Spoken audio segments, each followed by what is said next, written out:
సభకు నమస్కారం.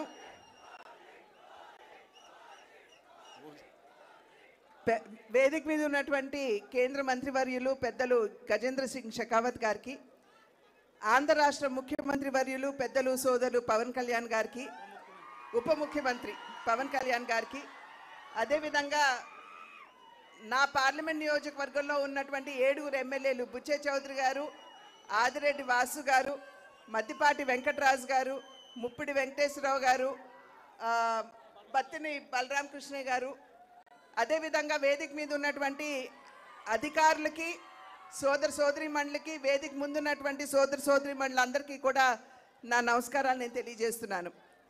2024 ఎన్నికల సందర్భంలో ప్రజల వద్దకి ఓటు వేసి ఆశీర్వదించమని చెప్పి అడగడానికి వచ్చినప్పుడు డబుల్ ఇంజిన్ సర్కార్ అంటే కేంద్రంలో రాష్ట్రంలో 2 చోట్ల కూడా ఎన్డీఏ కూటమి అధికారంలో ఉన్నట్లయితే అభివృద్ధి పరుగులు తీస్తుంది అని చెప్పి ఆనాడు మేము చెప్పడం జరిగింది. ప్రజలు విశ్వసించారు. డబుల్ ఇంజిన్ సర్కార్ కావాలనుకున్నారు. కేంద్రంలో ఎన్డీఏ కూటమిని, అదేవిధంగా రాష్ట్రంలో కూడా ఎన్డీఏ కూటమిని ఆశీర్వదించడం జరిగింది. వికసిత్ భారత్ అనేటువంటి ఒక కళ ఏదైతే, ఒక స్వప్నం ఏదైతే నరేంద్ర మోడీ గారు ప్రజల ముందు ఉంచారో, ఆ వికసిత్ భారత్లో వికసిత్ ఆంధ్ర రాష్ట్రం కూడా ఒక భాగం అని చెప్పి మనం గుర్తించాలి. కనుక అన్ని విధాలా కూడా అధికారంలోకి వచ్చిన నాటి నుండి నేటి వరకు అమరావతి నిర్మాణం కావచ్చు, పోలవరం నిర్మాణం కావచ్చు, స్టీల్ ప్లాంట్ కావచ్చు, సౌత్ కోస్టల్ జోన్ కావచ్చు, రైల్వే జోన్ కావచ్చు, మరి MNREGS కింద పెద్ద ఎత్తున వనరులు రాష్ట్రానికి ఇచ్చి కావచ్చు, అన్ని విధాలా కూడా ఆంధ్ర రాష్ట్ర అభివృద్ధికి కేంద్రం తన సహకారాన్ని అందిస్తూనే ఉంది. అయితే వికసిత్ ఆంధ్ర రాష్ట్రం మనకు కావాలంటే వికసిత్ జిల్లాలు కూడా కావాలి. అంటే వికసిత్ రాజమహేంద్రవరం కూడా ఖచ్చితంగా వికసిత్ ఆంధ్రలో భాగం అని చెప్పి మనం గుర్తించాలి.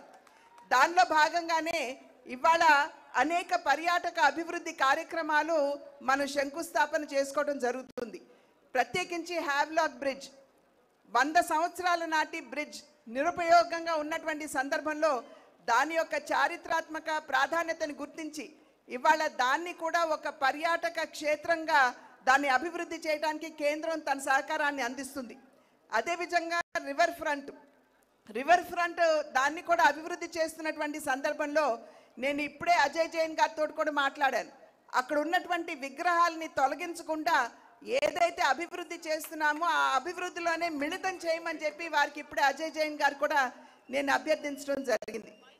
అదేవిధంగా హ్యావ్లాక్ బ్రిడ్జ్తో పాటుగా ఇవాళ పుష్కరాలకి సంబంధించి 2027వ సంవత్సరంలో ఏదైతే పుష్కరాలు మనం రాబోతుందో దాన్ని దృష్టిలో ఉంచుకునే ఇవాళ పుష్కర ఘాట్లో అఖండ గోదావరికి కూడా మనం శంకుస్థాపన చేసుకోవడం జరిగింది.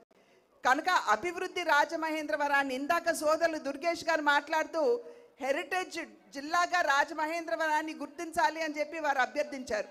ప్రజలందరికీ గుర్తుండే ఉంటుంది. నేను పార్లమెంట్లో ఈ అంశాన్ని లేవనెత్తి రాజమహేంద్రవరాన్ని హెరిటేజ్ సిటీగా గుర్తించమని చెప్పి నేను ప్రత్యేకించి పార్లమెంట్లో నేను రేజ్ చేసినటువంటి అంశం. కనుక ఖచ్చితంగా పెద్దలు గజేంద్ర సింగ్ షెకావత్ గారు ఇక్కడే ఉన్నారు. వారి సహకారంతో ఖచ్చితంగా దీనికోసం నా వంతు కృషి చేస్తాను అని చెప్పి తెలియజేస్తూ అన్ని విధాలా పర్యాటకంగా కావచ్చు, అదేవిధంగా రిలీజియస్గా కావచ్చు, రాజమహేంద్రాన్ని అభివృద్ధి చేసుకునేటువంటి అవకాశం ఉన్నటువంటి సందర్భంలో ఆ దిశగా ఇప్పటికే ఆల్రెడీ అడుగులు వేస్తున్నాం. గౌతమి లైబ్రరీని కూడా దాన్ని అభివృద్ధి చేయడానికి నా వంతు కృషి నేను చేస్తున్నాను.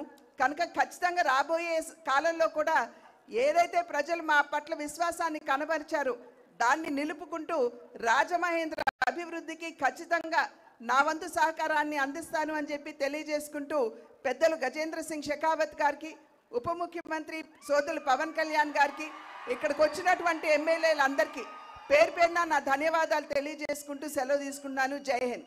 ఇప్పుడు ఇన్ఛార్జ్ మినిస్టర్ నిమ్మల రామారావు